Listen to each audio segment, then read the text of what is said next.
niat, rukun puasa mah gampang. Satu niat, yang kedua imsak. Apa imsak? Menahan sesuatu yang membatalkan puasa, mulai dari takbir fajar sampai terbenam. Gampangnya mulai subuh sampai maghrib. Makanya pentingnya harus disamakan tuh jamnya tuh. DKM tanggung jawab tuh. Jangan sampai belum waktunya ajan dia ajan. Orang pada buka lah, kebagian dosa itu Pak. Makanya pentingnya menselaraskan waktu, update terus. Jangan sampai kita nanti menanggung dosa umat-umat Islam gara-gara kita cepet-cepet aja. Kalau saya sarankan, ketika ini sudah kedip lampunya, jangan langsung aja dulu Pak. Jeda 1 menit atau 2 menit, baru aja. Ini saran saya. Lebih baik kita kasih step, lebih baik mulus sedikit daripada maju. Kalau maju ya semuanya belum waktu sudah kita buka. Nah, tapi kalau lewat dikit nggak apa-apa, ya. Itu kita untuk menjaga ikhtiar, ya. Jangan sampai nanti kita tanggung jawab nanti daerah gara-gara aja lebih dahulu. Karena nggak semua orang punya TV. Di sini aja ada orang nggak bisa nonton TV Pak. Kalau punya saya toko. Jadi nggak tahu waktu aja. Tahunya dari apa? Dari musola. Musola aja saya buka, kagak aja saya nggak buka gitu. Makanya hati-hati juga ketika masalah buka puasa. Kemudian saya lompat-lompat aja ya. Yang membatalkan puasa. Jadi yang rukun, yang batalin ya. Selebihnya nanti kita bahas secara berjalan. Hal-hal yang membatalkan puasa. 1. Masuknya sesuatu dari 7 rongga. Manusia itu memiliki berapa rongga? 7. 2 hidung, 2 telinga, 1 mulut. Berapa dia? 2, 1, 5, 6, 7. Masuk ke sesuatu dari 7 rongga itu batal puasa. Apa dia minum air? Ya, tuh. Tentu dalam air batal nggak?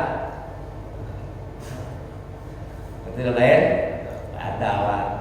Ketika angin keluar jebak membuka tuh, buka pas tutup dia ada air yang masuk. Makanya ya kan belum. Kan air jebaknya kebuka tuh. Begitu tutup ada yang masuk.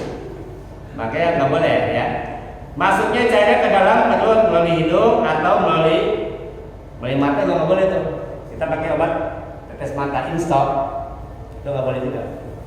Ya, nggak boleh. Kemudian juga melalui kemaluan atau dari dubur. Misalkan dia punya sakit embrian atau sakit apa, pakai obat yang kayak Apollo tuh ada kan, dimasukin. Itu nggak boleh juga. Ya. Gimana kalau suntik? Suntik hukumnya makruh. Dia memasukkan sesuatu tidak melalui rongga tapi melalui pori-pori. Hukumnya makruh. Tapi tergantung yang dimasukin apa. Kalau dimasukin obat anti lapar Pak, nggak boleh Pak. Masuk vitamin nih, kalau disuntikin itu sih nggak bakal lapar, nggak bakal haus, itu nggak boleh. Ya, kecuali itu penyakit. Yang kedua, air masuk ke dalam perut akibat kumur-kumur berlebihan. Makanya berkumur pada saat bulan puasa itu makruh hukumnya. Boleh sih, boleh. Cuma ngerinya gini Pak, bapak kumur nih, coba johor kan. Enak bener, udah umur naga kan gitu kan. Wah kumur paling enak nih, gitu udah air adem, kumur. Nah, takutnya ada sisa air di sela-sela gigi dan mulut ini yang ngeri. Kan kita air lidah sama air keran kan rasanya beda nih. Ketika kita kumur masih ada sisa-sisanya, kita telan, itu yang bahaya. Takutnya membatalkan puasa. Maka sarannya lebih nggak usah kumur. Lebih nggak usah kumur. Apalagi kalau sengaja kumur buat ngademin mulut doang, itu nggak boleh. Kemudian keluar mani akibat melihat wanita atau timbul syahwat. Kali di sini kerja gitu kan, naik kereta. Kata sendiri di kereta ya, desak gitu kan. Nah itu ketika timbul syahwat keluar itu batal puasanya. Tapi hati-hati ya ketika buat sesuatu dari depan akibat apa nafsu ya. entah nafsu melihat ataukah kepada istri sendiri juga sama, iseng-iseng canda-canda colek-colek mini gitu kan, atau keluar letik ngeri. Kemudian muntah dengan sengaja. Sebagaimana sabda Rasulullah, manis taqa'a amdan fal yakdi. Barang siapa muntah dengan sengaja, hendaklah ia mengganti puasanya. Artinya puasanya batal. Jadi muntah dengan sengaja, gitu kan, dia muntah, itu nggak boleh. Ada orang yang muntah nggak sengaja, maka muntahnya tidak membatalkan. Kalau dia muntah nggak sengaja, muntah itu nggak apa-apa. Kemudian dipaksa makan, minum, hubungan badan tetap batal. Makan baru, minum baru, dipaksa gitu kan? Bapak minum, ya batal. Tetap batal. Apalagi dipaksa sudah hubungan badan, itu nggak sama, batal. Kemudian orang makan minum karena menyangka masih malam, kemudian tak olehnya bahwa fajar telah terbit. Dia makan aja gitu kan. Malum, manusia kalau pernah buka jendela, di dalam rumah dia makan gitu kan. Udah kenyang pas dibuka pintu, wah kesiang nggak taunya. Mamut hati-hati nih. Kakak bapak kalau belum ada matahari manusia Batman, jangan tuh hati-hati ya. Kemudian orang yang minum karena lupa, makan minum lupa, kemudian tidak berhenti daripadanya karena menyangka bahwa berhenti makan minum itu tidak wajib lagi makan gitu kan. Aduh lupa, puasa anggur, nah itu nggak boleh. Nah, ya, nggak boleh. Apalagi kalau sengaja belok warteg ke motor. Kalau dia lupa makan atau minum, ingat langsung buru-buru dilepehin. Kemudian masukkan sesuatu yang bukan makanan atau minuman ke dalam perut melalui mulut, misalnya menelan perhiasan, makan batu, makan beling. Bukan makanan sih, gitu kan? Yang dimakan tahu, beling, gitu kan? Bukan yang makan, itu tetap tuh batal puasa. Walaupun itu bukan makanan. Puasa itu karena ada yang masuk dan tidak keluar. Kemudian apalagi? Tidak mau niat, kendati ia nggak makan minum. Pokoknya dia nggak makan nggak minum, tapi nggak mau niat. Niat, nggak mau niat, itu mau makan nggak minum. Ya tetap batal puasanya, ya. Karena niat adalah rukun. Lalu yang ke-10 murtad, murtad keluar dari Islam. Kemudian hal-hal yang masih ditolerir, ya. Ditolerir artinya masih dimaafin lah. Satu, menuda kembali, walaupun banyak tuh menuda nggak apa-apa. Dengan catatan, luda sendiri. Jangan luda orang, ya. Kalau luda sendiri mau minum 2 liter tuh luda nggak apa-apa. Selagi luda sendiri. Kemudian muntah dan air muntahnya tidak masuk ke perut lagi setelah itu keluar dari ujung lidah. Jadi kan kadang-kadang kita asam lambung ya suka naik ya, gitu kan? Keluar gitu kan, itu keluar ya Pak, udah ya. Jangan ditelan lagi, karena khawatir malah bahaya. Itu kalau kita suka kuat gas tuh kan, mulut rasanya rasa apa? Rasa asam, lambung, itu dikeluarin. Kemudian lalat, nggak sengaja, kali iseng gitu kan, nyamuk masuk, debu. Nah kita naik motor, nggak pakai masker gitu kan, debu pada masuk. Lagi puasa tuh debu pada masuk, itu masih ditolerir ya, nggak apa-apa. Nah kalau bisa pakai masker. Kemudian dalam keadaan junub, habis subuh tidur, mimpi, ya kan? Mimpi siang-siang, itu gimana? Nggak apa-apa, buru-buru mandi. Atau habis malam, habis nemenin istri, sahur, gitu kan? Keburu imsak, belum mandi. Atau belum subuh belum mandi, ya nggak apa-apa, buru-buru mandi dulu baru sholat subuh, ya. Yang sering kadang-kadang gitu Pak, ngimpi nih, ngimpi, habis siang-siang panas tidur di masjid gitu kan, istirahat di masjid, mimpi basah. Nah, itu kalau di masjid kan nggak mungkin mandi di situ kan, dia buru-buru pulang. Nah selama itu kan dia masih dalam keadaan junub, itu masih ditolerir, ya. Cuma buru-buru mandi. Lalu mimpi, jika orang berpuasa mimpi melakukan hubungan suami istri, sebaiknya puasanya tidak batal, ya. Kemudian makan minum karena salah atau lupa itu pun dibolehkan, masih ditolerir. Hanya saja Imam Malik berpendapat bahwa orang yang makan karena lupa itu wajib mengganti puasa jika puasanya puasa wajib. Nah, kalau Imam Malik itu pendapatnya, kalaupun dia lupa tetap wajib diqodho. Misalkan makan nih, itu kan, lupa. Itu makannya harus diganti, Pak. Makan harus diganti, cuma tetap harus diganti. Ya, itu diganti pada setelah lebaran. Kalau Imam Syafi'i kalau lupa sudah berhenti puasanya, nggak perlu diqodho lagi. Jadi pendapat beberapa mazhab, ya.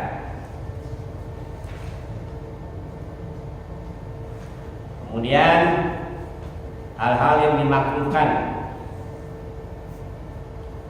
batasnya nggak cuma makruh. Apa sih makruh? Makruh itu dibenci, Allah nggak suka. Hukum Islam ada 5 nih. Apa hukum Islam? Pertama, haram. Larangannya haram, wajib. Terus sunnah, terus makruh, terus mubah. 5. Hukum Islam ada 5. Nah, makruh itu Allah kurang suka aja.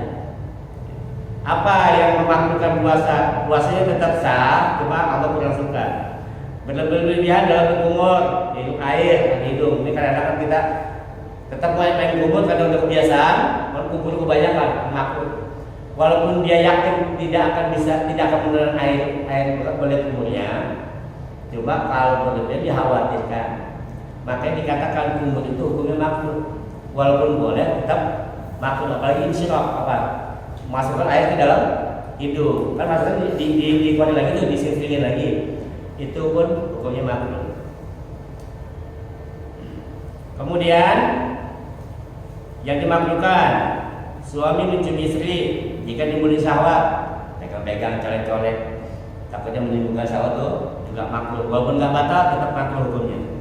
Kemudian suami terus menerus dan istri dengan syahwat, dipelototin, hidupnya cakep banget, terus liatin, tapi nafsu, itu pun makruh. Ya, batas enggak, cuma makruh hukumnya. Kemudian apa? Berhaya, hantu, melanjut, menjorok, berfantasi, liar, nggak boleh deh. Ya, berpikiran-pikiran jelek, pikiran kotor tuh nggak boleh, makruh juga hukumnya. Kagak sih, kagak megang-megang, kagak, cuma pikirannya kemana-mana. Kemudian menyentuh wanita dengan atau menempelkan badannya, maka hati-hati, ya, colek, pegang, atau sengaja modus berdesak-desakan di mobil, di kereta. Nah ini modus-modus kayak gini juga hati-hati. Lagi puasa, takutnya menimbulkan syahwat malah makruh. Pengen itu berapa? Lalu apa? Mengunyah benda, takutnya ada ketelan kayak karet digigitin, ada apa? Sedotan minuman tuh, gigit gitu kan, terus gigi digigit. Takutnya ada partikel yang lepas atau ketelan. Terus ada yang iseng kan, suka gigitin apa tuh? Terus gigi suka gigitin ada tuh kan? Atau sedotan aqua gelas, itu pun sama. Pokoknya menggigit sesuatu yang dikhawatirkan ada yang ketelan, walaupun sedikit. Kemudian apa? Nyicipin makanan, tak batal, cuma makruh. Ya. Lalu berbekam. Pada sakit bekam itu makruh. Ya, batal sih enggak, cuma hukumnya makruh. Nah, terus ada hal-hal lain yang boleh dikerjakan, hukumnya sunnah. Ya, kalau sunnah itu artinya dikerjakan berpahala, tidak dikerjakan tidak dosa apa-apa. Apa sunnah-sunnah puasa? Menyegerakan berbuka puasa. Jadi kalau sudah waktunya azan, waktunya buka, segera buka. Kalau kita masih kuat, angkat aja, masih kuat, hari jam 8 berbuka puasanya, nggak boleh. Sunnahnya cepat-cepat buka.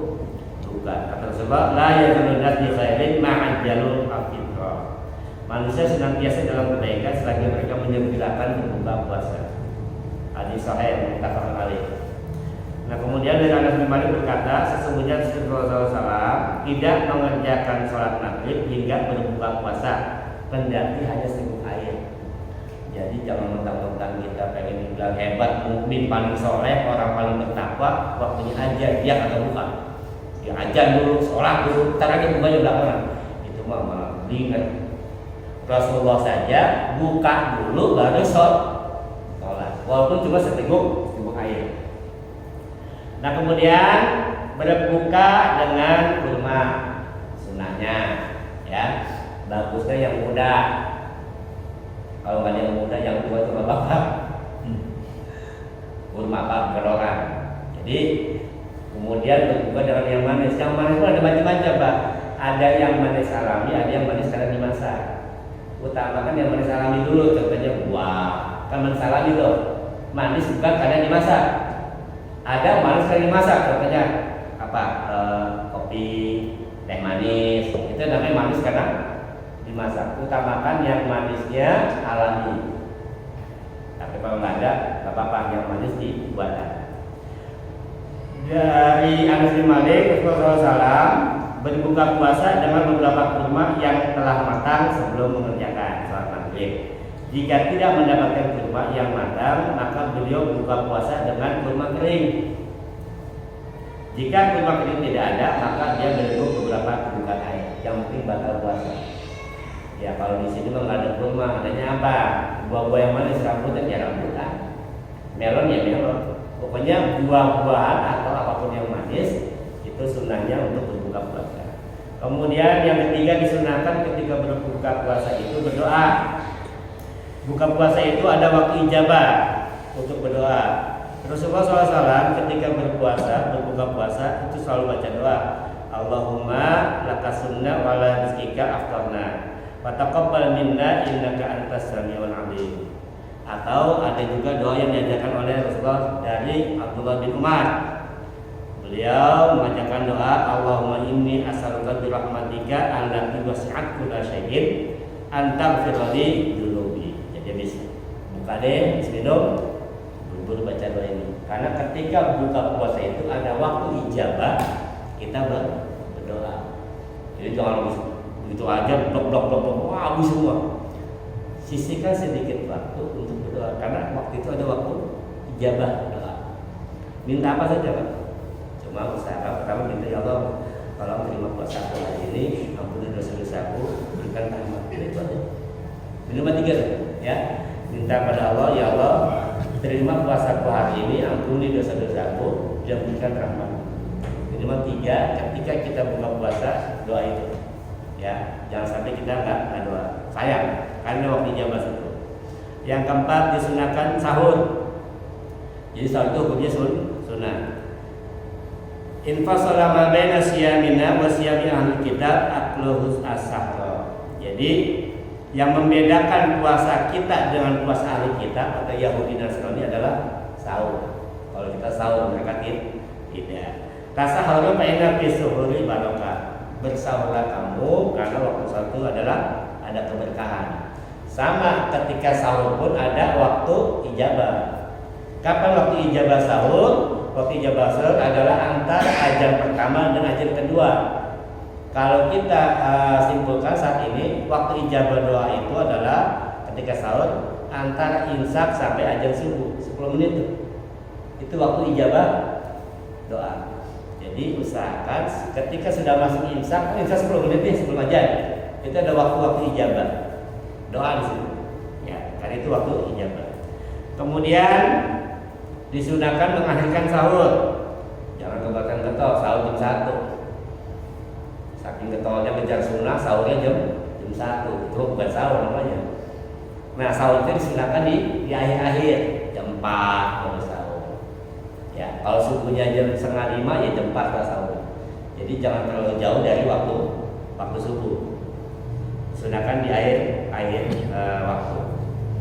Waktu sahur dimulai dari pertengahan malam terakhir beberapa saat sebelum fajar. Ya. Rasulullah ditanya kapankah waktunya sahur? Rasulullah menjawab beberapa jarak antara azan dengan sahur. Rasulullah menjawab sekitar 50 ayat. Kalau 50 ayat kita baca Quran itulah waktunya antara imsak sampai azan. Jadi kalau kurang lebih sekitar 10 menit ya. Jadi kalau waktunya imsak masih boleh makan, masih boleh. Kalau sudah azan itu nggak boleh. Apabila ragu-ragu tentang terbitnya fajar, dia dibolehkan makan dan minum hingga ia yakin fajar telah terbit. Kemudian ia berhenti makan minum karena Allah Ta'ala telah berfirman, kata Allah, dan makan minumlah kalian hingga terang pada kalian benang putih dari benang hitam. Misalkan kan kita lagi di luar, ya di daerah mana kita nggak tahu ini sudah subuh apa belum, apa kita lagi camping, atau kita lagi di perjalanan kita nggak tahu sudah subuh apa belum ya.